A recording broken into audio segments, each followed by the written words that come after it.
Hi guys, first time donuts చేశాను. చాలా బాగా వచ్చాయి. చూడండి ఎంత క్రిస్పీగా చాలా బాగా వచ్చాయో. ఎలా చేశానో ఇప్పుడు చెప్తాను చూడండి. ఒక కప్పు పాలు తీసుకొని అందులో ఒక స్పూను ఈస్ట్ వేసాను. దాన్ని బాగా కలుపుకొని దాంట్లో ఒక 2 స్పూన్స్ షుగర్ వేసాను. దాన్ని బాగా మళ్ళీ కలుపుకొని పక్కన పెట్టుకోవాలి.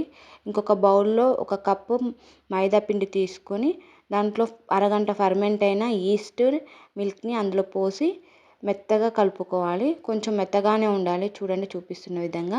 దాంట్లో ఒక్క స్పూన్ నెయ్యి వేసి బాగా కలుపుకోవాలి. మళ్ళీ దీన్ని ఒక అరగంట క్లోజ్ చేసి పెట్టాలి.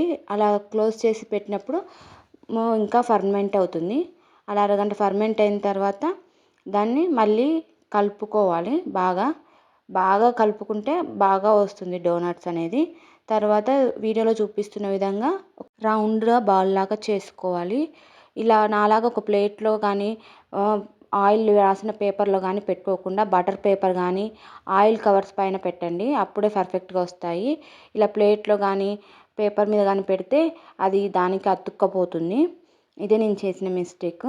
దాని మీద ప్రెస్ చేసి కొంచెం అలా పెడితే మళ్ళీ ఒక అరగంట ఉంచాలి. అరగంట తర్వాత ఇలా కనిపిస్తాయి. ఇలా వచ్చిన వాటి మీద ఏదన్నా ఒక రౌండ్ షేప్ దాంతో డోనట్స్ లాగా చేసుకోవాలి. నూనె వేడెక్కాక ఈ డోనట్స్ వేసేయాలి. చాలా సిమ్లో పెట్టుకొని ఈ డోనట్స్ని బంగారు రంగు వచ్చే వరకు వేయించుకోవాల్సి ఉంటుంది.